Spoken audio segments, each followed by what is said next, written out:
High, I just don't know what to say. मी फक्त video on केला आहे.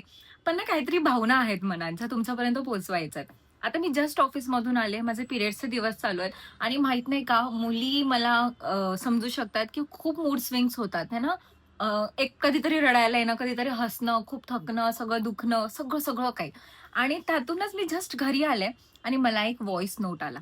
आणि व्हॉइस नोट कुणाचा आला? तर माझी म्हणजे मी ज्या चाळीत लहानाची मोठी झाली आहे, आता लग्न करून ऑब्व्हियसली मी ती प्लेस सोडले. माझ्या बाजूला राहायच्या त्या काकी आणि लहानपणापासून त्यांनी मला बघितलंय आणि त्यांनी मला माझाच फोटो पाठवला, जो मी आता रिसेंटली टाकला होता आणि त्यांनी मला त्या ह्याच्यावरती रिप्लाय केला WhatsAppवरती, की तिला खूप भारी वाटतं माझा व्हिडिओ बघून.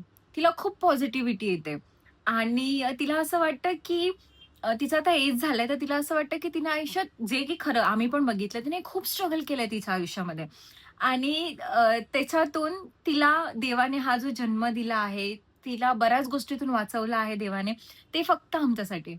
कारण का ही जी नवीन कला आहे, ती त्यांना त्यावेळेला प्राप्त नाही झाली आहे. पण ती आमच्याकडून तिला बघून, आमच्याकडून ते ज्ञान मिळवून, आमची कला बघून तिच्यामध्ये एक उत्साह वेगळाच येतोय. आणि मला स्वतःला समजत नाहीये, की माणूस कधीही, कुठूनही आपल्या या बोलण्याने स्वतःला एनर्जेटिक, स्वतःला पॉझिटिव्ह समजून घेतोय. गाईज ट्रस्ट मी, मला ना येतात, खूप लोकांचे डीएम्स येतात, खूप लोकांचे मेसेज येतात, जी माझी लोकं आहेत आणि खूप भारी वाटतं यार. म्हणजे असं वाटतं, की माझ्या आयुष्यात मी फक्त माझ्या आयुष्यात इम्पॅक्ट नाही पडत आहे. मी दुसऱ्यांच्या आयुष्यात कुठे ना कुठेतरी फुल ना फुलाची पाकळी म्हणून उपयोगी पडते आणि हे ऐकूनच मला भारी आणि खूप कमाल वाटतंय. असंच प्रेम देत राहा काकी आणि सगळे पण तुम्ही यार. God bless you all. Love you. Love, love. Bye.